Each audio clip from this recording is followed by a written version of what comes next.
We're going to find out about one of the best named guests that I've ever had on the Towards Understanding podcast today. Bay Turner is a man who his love of singing is just permeates who he is.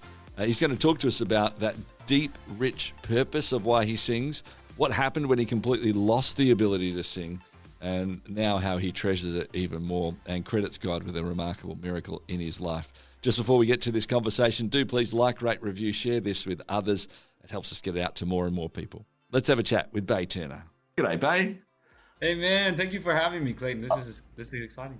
Oh, it's so good to have a chat with you. Thank you so much for taking the time. The thing I want to start off with first is I think you and I share something. We certainly don't share any musical ability because I'm like the opposite on any talent for anything to do with music. But we both have a name that's a little unique, but can be spelt really easily. I'm always on the hunt for names like those. Bay, is it short for something? How did it come about? Tell us the story. That is just my name. My parents are weird, and I think they just decided that they were gonna name me something weird. Man, I used to hate my name, and then now I've only ever met once in my life another Bay. So I think it's a unique name, and I'm grateful because I'm not no hate to the Matthews and the Johns and the whoever's, but I'm Bay, and there's nobody like me. So, yeah, it's really cool. You see, there's a lot more Claytons in America, but here in Australia, there's not that many. So it's a bit of a unique one for me as well. yeah. Let's talk a bit about your story. Let's start off with your passion for music first of all. As you sort of go back, was this always something that was part of sort of family life? Is this something that you discovered yourself a little later on? Tell us that story. Yeah, man. Nobody in my family, nobody's musician. So I was always the one that was kind of the weirdo in the corner singing Whitney Houston by myself because nobody got the love for it. I know my dad's side of the family, they're all sportsmen and they hunt and fish, and I love to do all of those things as well, but it was just not my passion like it was for everyone else around me. And so I remember I sort of fell in love with music. My parents got a divorce, and my dad would pick me up from my mom's house and drive me to his house, which was about an hour and a half away. And on those drives, he would play so many random CDs from Luther Vandross to Whitney Houston to Donny Hathaway, Stevie Wonder. It was these great soul musicians that sort of helped to shape my musical ear, and I just fell in love with that sound and began trying to replicate it. So I think that was really the inception of my love for music, was just listening to the greats with my dad. Yeah. And I'm led to believe that there was a fair bit of driving that you were doing during that time. So it was a lot of time in the car that you actually were listening. Yes, yeah, my dad, it was funny. He used to tell me, okay, say I'll try to sing. I remember specifically, I was trying to sing I Have Nothing by Whitney Houston. And I get through the song, and he's like, no, you didn't hit it right on this part, but next week when I come and pick you up, make sure you have it down. So all week I would practice and try to make sure I'm hitting all the high notes, and he said every week I would come back better and better and better. So he likes to claim he was my first voice coach, even though he has no idea what he's talking about. What I do love about that is that there's these little moments, isn't there, with parenting or whatever, where you go, all right, like something just as simple as that is right. I'm going to get better for next week. That's really cool. That's right. Bay, let's talk a little bit more. So here you are, you start singing, and you're singing in the car. You're like, hey, I'm not I'm pretty good at this. I'm all right at it. How did you actually go from actually I'm all right at this, I think I am, to actually I actually am, and started exploring a little bit more of that? I know that there was various competitions you entered, things like that. You can talk through that, but when was that moment where you started going, actually this is more just than me singing in the car? I knew that music could have an effect from a young age. I remember in Texas, where I'm from, we have these big cookouts. They're like big times when everybody gets together and barbecues and fries food, and it's very unhealthy, but good vibes. And my dad had a karaoke machine, and I was singing the karaoke machine, and there was maybe 60, 70, 80 people there. And I remember I'm singing, and my back is away from the crowd, and I'm just singing, having fun by myself. And I turn around because it's silent all of a sudden, and I'm like, what is going on? And my dad comes up to me. He's like, tears in his eyes. He has no idea that I was able to like really sing that way. And I think that was my first time knowing, okay, what I'm doing is maybe different than the average person. But man, it really wasn't until I'd say probably college age that I realized like this is something that I could maybe actually do. It was something I've always loved. It was a part of me, like an organ, like a kidney or a liver or something. Music was just part of me, and yeah, that was kind of my first start knowing it could have an effect, but really walking it out was Yeah. a lot later down the road. Yeah, nice. Let's Yeah, get back a bit more to the musical journey and the path that took you now to where you are in a couple of seconds' time. I'd yeah. like to go and talk a bit about the faith journey. Also, where did sort of walking in this relationship with Jesus start, Mhm. and how did that become a part of your life? Yeah, I grew up in Texas. Everybody's a Christian. Culturally, everybody's a Christian. So I think I grew up, knowing all the songs. I knew all the verses. I went to all the, we have these things, vacation Bible school. So everybody in the summertime, we spend time at the church, and I was very heavily involved in the church, but I really didn't have a relationship with Jesus. It was just sort of something that I did culturally. And I go through my life, my middle school, high school, college age, and I really did not have a real true walk with Jesus. And I remember I'd started singing, going to school for opera, and I was traveling around doing the thing. I'm back in New York, and I'm like, man, like, Lord, I've sang about you my whole life. I've read scriptures about you my whole life, but I don't really know you. And I'm feeling sort of lost. And so I was walking around Brooklyn, where my apartment was, and I heard, Lord, I will lift mine eyes to the hills. It's this old church song, and I followed the sound, and I ended up at this big church called the Brooklyn Tabernacles, 400-person choir. And that's when I realized, okay, Lord, you are real. You show up in a real tangible way, and I would like you to be a part of my life in a different way. So that was kind of the start. Yeah, that's cool. Yeah, I love that it was music that was drawing you in too, right? That's I really good. know. Just Could I so broken. Can I just push on it a little bit more in that space where you Please. said, you sort of like here you followed the beautiful singing, and you were like, well, I actually want you to be more part of my life. How does that like? I mean, there feels like there's a little bit more steps that actually happened than it was just great music and then that was it. Yeah. Were you understanding what that meant? I suppose, and you went, all right, like I really get. I need to something needs to change in me or whatever else. Like, what was the actual process, or was it as simple as, well, there's just this unbelievable music, there's this beauty that was just beyond me, and that was the thing that I connected to. I knew that I had a home base at that church, and I knew that I needed to explore what that meant for me. Instead of what my family tells me is right or what TV shows tells me is correct, I had to go and explore it and figure it out for myself. So I remember I got a job working as an assistant at this law office, and it happened to be a couple blocks down from the church. And so every Tuesday, right after I got off of work at 4, I'd go straight to the church, and there was, I think, a couple of hours, maybe 2 hours before the service would start, and they had, organ playing and some music, and people would slowly trickle in. But that was where I really began to just like speak to my creator. Okay, Lord, I don't really feel you here, so can you please show yourself in this way? Or I've always wanted to sing at this place. Or Lord, I really would like a wife, and I want kids one day. Like, can you help me in that direction? And I just began to have this dialogue with my creator. And that was the start of sort of breaking down the walls of what I'd learned growing up, and also the start of sort of figuring him out for myself, Yeah, very Yeah. cool. I'm led to believe that you ended up actually, I'm not sure, was it working at the tabernacle as well? Like that was part of the role beyond. I started leading worship with them a couple months later. There you Yeah, go. that Yeah. was the start. Yeah. So cool. Let's also talk about, from a very public perspective, heading on to America's Got Talent. It certainly does Yeah. that. It's an enormous show. Talk to us about the decision to say, all right, well, we're going to get to this point where that's where something I'm going to do and I'm going to step into. And I'd Yeah. imagine that artists have this sort of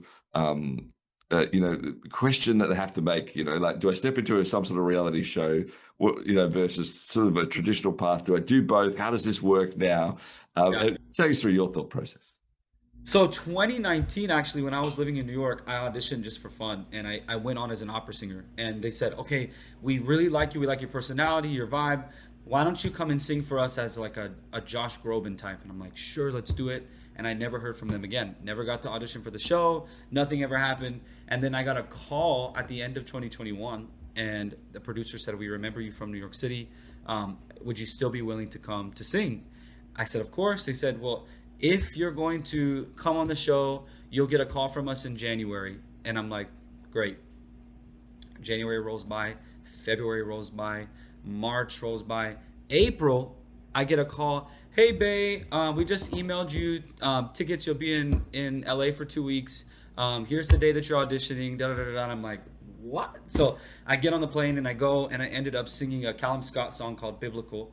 And it was just so out of the blue. And honestly, I thank God, because I think sometimes we think we're ready and prepared for maybe a dream or desire, but I needed a couple years of refining, I think, before I was able to take a national stage like that. So it was out of the blue, and it wasn't anything I ever anticipated doing. It just sort of happened, which is weird to say. Yeah. Seems like we need to talk to the producers of America's Got Talent and show them a calendar, how it works. That would be helpful. Yeah, google.com. Yeah, that's right. Yeah. Exactly. Talk to us about the reaction of that, and I suppose what it actually does for somebody who is in the music industry. Like, what did it do for you? That was sort of my start thinking, okay, maybe I can do this. I think because I'd never seen it done before. There's no formula for how to be a musician. You just have to sort of like trial and error, figure it out. And I thought, okay, people really believed in me. Like there was some team for a national television show that saw me and thought, okay, he's worthy to come on and showcase what he has. And that sort of infused some confidence into me for the very first time. I never thought it was really possible. And I thought, if I'm gonna do this, then I need to do it for the Lord. And so that's why I started in Christian music. I would have probably done polka music if somebody would have said yes, but I think that was just sort of my first pit stop on the musical journey, and that's where I ended up, staying. But it was again, I sort of happened into it. It's very weird. Yeah. Very cool. My guest here on Towards Understanding is Bay Turner. We're going to be back with him in a couple of minutes' time and hear more of his musical experience. We're going to play a clip of one of his songs and also talk about a trial and a test that he had to really go through, and how did he trust God through that in the midst of it, something that was fundamentally going to challenge his ability to sing as well. That's on the way next here on Towards Understanding. Share your brand, your event, your message across 90 Christian radio stations and major cities in Australia and New Zealand by sponsoring Towards Understanding, hosted by Clayton and Bay. More than 210,000 people tune into Towards Understanding each week, and with just one sponsorship, you'll reach this immense engaged audience. Find out more about this exciting and unique opportunity now on the sponsorship page at positivemedia.com.au. But one of the things that is always the case, it seems like anybody who wants to say, I want to follow Jesus with my life, I want to have an impact in this world, make lives of others better, share his love with others, is a testing and a trialing phase that everyone seems to go through. It's something that I think so often tests our faith. Are we going to truly hold true to what we say we are? We're going to actually trust in Jesus even when the times are really tough. For you, that fundamentally actually challenged your ability to sing, which was obviously a huge part of who you are. Could you take us through that journey and tell us a bit about that? It's funny. I think now in retrospect, I'm so grateful for what I went through. I think I probably pre all of this stuff, I think I just was not I was just not living my life in a way I think that I was proud of. And I think sometimes you have to go through some trials and tribulations to sort of straighten you up, and understand that what you have, whether you're a painter or an athlete or a singer or whatever, is a gift.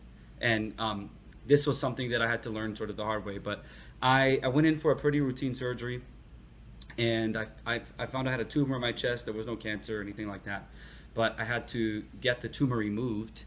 And the anesthesiologist, when removing the tumor, the intubation tube, when they put it into my throat, ripped my vocal cord. So I came out of this surgery with a what I thought was a completely destroyed vocal cord.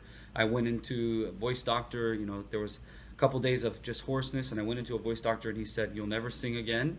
You'll probably never talk the same again, and you need to find another career. This is it for you." And I was like, okay, well, now my life is over with. I don't know how I'm ever supposed to recoup from this, because it was just very very traumatic. I think figuring out that you've lost, I think, a part of yourself that you think makes you was really jarring to my heart and my mind. So I went into a couple months of silence and really wrestled with the Lord, because I'm like, why would you give me a gift like this if you're going to just destroy it and rip it away from me like that?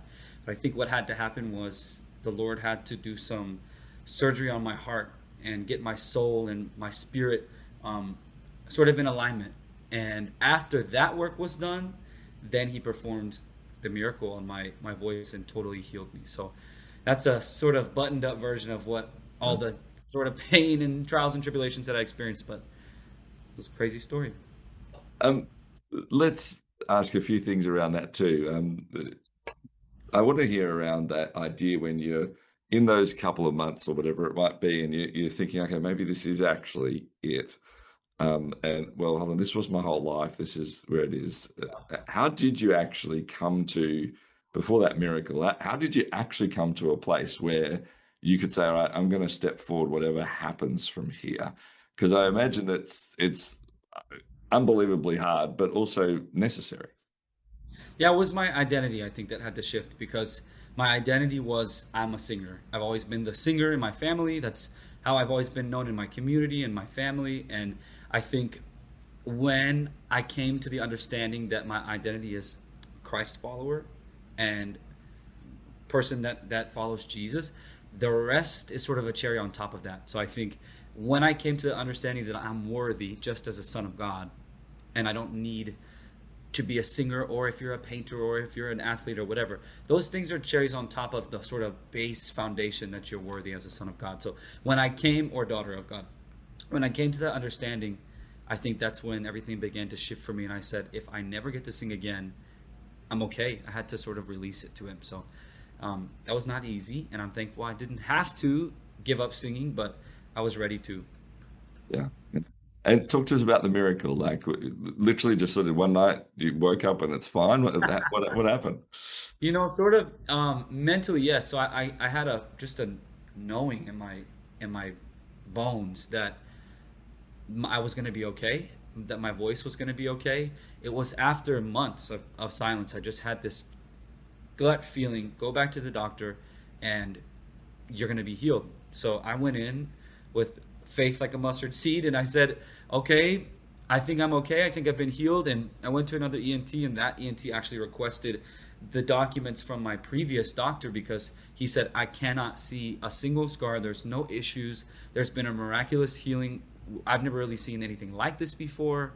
As if to understand the mechanics of it is really to understand the miracle of what happened. So when the vocal cord rips and then comes back together, there's scar tissue that's developed, and that tissue is immovable. It's fixed in place. So you need, for your vocal cords, when you sing high, they stretch out, and when you sing low, they're sort of, less stretched out. They said that scar tissue, once it fully hardens, will never allow you to stretch your vocal cord again. So you're done. And my vocal cords are more flexible than they were even previous to the incident. So truly a miracle. Really remarkable. It's interesting. I have a mentor who's now passed on, but he was a famous singer, worked the West End opposite Julie Andrews years ago. Like he is like proper singer and things. Had a similar experience, except for him, the miracle never happened. And so he had an operation that the vocal cords never happened, and had to work through that process, right? Ended up becoming a wonderful pastor working in churches. But it's very interesting, right? Like the same identity crisis. It was almost identical to the way that you had to work it through as well. That we have our own paths that God walks us on. It's not always guaranteed. The fairy tale ending, right? What a blessing. Yeah. And we are We are all so thankful that you got that one, which is wonderful. Bay, let's go we're going to play a song now. Somebody's praying. You're wearing a hat that says "Keep Praying." So let's have a listen to that, and then I want to come back and say, tell us why you are so big on making sure and talking about and singing about people praying. So let's have a listen to "Somebody's Praying" from Bay Turner. Should have been long gone now, yeah. Shouldn't be living. Time after time I chose wrong, not the right. I deserve what I've been getting. You think I learned my lesson? I've been playing with fire, get burned every time. Night after night, oh I tried and I tried, didn't know what I was missing. Somebody's praying, praying, praying, praying for me. Somebody's praying, praying, praying, praying for me. Mama on her knees at night, hoping God will save my life. Preacher looked me in the eye, saying, son, you're gonna be alright. This ain't by flesh and blood. Help me, Lord, help me, Lord. Somebody's praying, praying, praying, praying for me. Somebody's praying, praying, praying, praying for me. Somebody's praying, praying, praying, praying for me. Somebody's praying, praying, praying, praying for me. Oh, my preacher said, Holy Father, up in heaven, hallowed be thy name. Kingdom come, will be done, Lord, won't you help him? Holy Father, up in heaven, hallowed be thy name. Kingdom come, will be done, Lord, won't you help him? Holy Father, up in heaven, hallowed be thy name. Kingdom come, will be done, Lord. Somebody's praying, praying, praying, praying for me. Somebody's praying, praying, praying, praying for me. Somebody's praying, praying, praying, praying for me. Somebody's praying, praying, praying, praying for me. Somebody must be praying. Somebody Praying from Bay Turner. We are chatting with him on Towards Understanding. Let's talk about that now, Bay. Obviously, you're pretty big on talking about praying and the reasons around that. Talk to us around why you are so passionate about sharing that message with so many. And my entire life has shifted because of prayer. I know that I wouldn't be here if it wasn't for other people's prayers interceding for me. And I really feel like there is sort of a deficit, a lack of prayer in my community, in other people's communities that I'm around. And I think I'm a product of the miracle of prayer, really. I think it's the most amazing thing that we have a creator that will hear from us and then will change things and shift things based off of what we've said. I just think it's really special. So I wanted to write a song that honored that. And, I lost my voice due to a botched surgery and was not able to sing. I thought I'd never be able to sing again. And I know had it not been for prayers, I would have never experienced the miracle of a total recovery. So that's why I had to come on and make a song about it. Yeah, love that.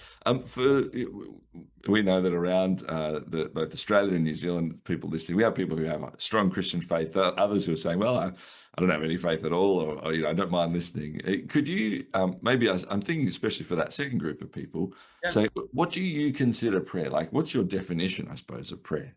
I think just honest communication. I think sometimes I learned, especially growing up in the South, in the Bible Belt of the United States, prayer was sort of a routine that people got into. You pray for your meal and you say thank you for the blessings and you ask for a prayer for your finances. But to me, it says in the Bible that you pray without ceasing. And so I can't pray these big religious prayers all day long. I would be exhausted. And so my prayer sometimes is like, God, I'm so tired. Or Lord, I'm lonely today. Will you be with me? Just a dialogue between you and your Creator. And I think when I learned that it wasn't just a one-way conversation, that's when I began to be, I think addicted is the absolute worst word to say, but I think began to be fascinated by the power of prayer. Yeah, well, I reckon if you're going to be addicted to something, prayer's probably the one thing that's okay to be addicted to. Yeah. But talk to us as well about the influence of something like that song, Somebody's Praying. I'm always fascinated, whether we're chatting to an author or a singer, or somebody who's putting something out there about something that's personal for them and they're hoping to reach people, what reactions people have to it. Have you had any great stories of how people have responded to that?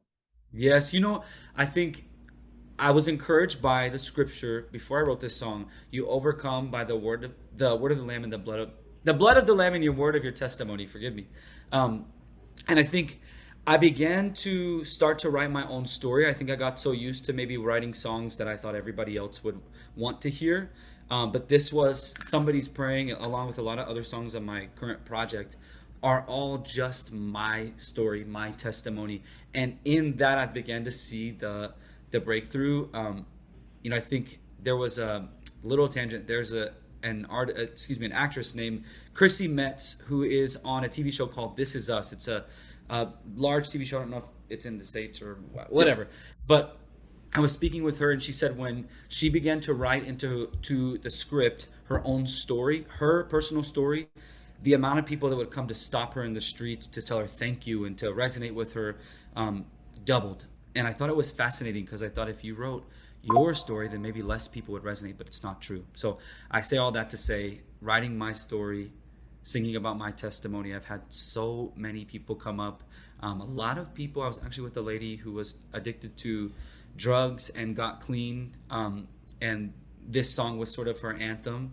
And it also became her family's anthem because it speaks about, one of the verses says, talks about how a mom is on their knees at night praying and begging God to set this person free and help them.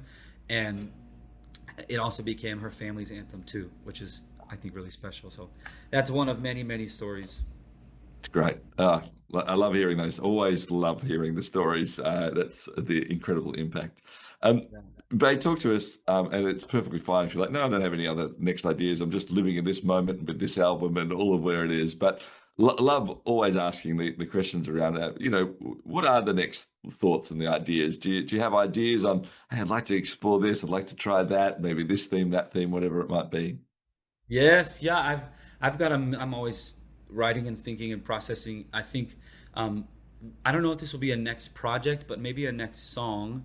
I've been in the studio writing a lot about like Christians' heartbreak and what that looks like. I was engaged to be married for 2.5 years, and I was with a girl. We were together a total of 6 years, and everything broke off at the top of this year. And I think of course, I'll take when life gives me lemons, I'll turn it into lemonade. So I took a kind of a tough situation and been writing about processing through heartbreak through kind of a Christian lens, which has been very cathartic and healing for me. Yeah. It's interesting, isn't it? Because we it's always the jokes around Taylor Swift. Every song she's writing is about a breakup song. But there's also something really raw and honest, like, that's a personal part of your world. That's the part that you very easily could have just said, oh, no, actually, I'm just going to work through that. That's not something I'm going to share. Or even talk about on an interview, So what, how do you make that decision to say, actually, this is the bit that I'm supposed to share? And maybe this bit's the bit that I'm not supposed to. I think it's very few and far between the times when I don't share. I feel like it's sort of I don't want to say like burden, but I think it's part of the cost of being somebody that's making music that's from the heart and making music that is trying to resonate with other people and help set them free or help walk them through a difficult time. I've got to walk through it myself. And I think, of course there are some things that, things I keep to myself, but I think if the Lord is going to help me and heal me and bring me through a situation, then I've got to speak about it with others. I will say I don't speak from or sing from an open wound. I wait until things have been sort of like really healed, and maybe the scars developed at that point, proverbially. But that's my thought process, is I'm probably always going to share it as long as I'm not still actively really, really walking through it. Bay, it's been wonderful having a chat to you. We wish you all the best with this album as well, and all of the opportunities to reach people. We look forward to the next songs coming as well. Thanks so much for having a chat to us on Towards Understanding today.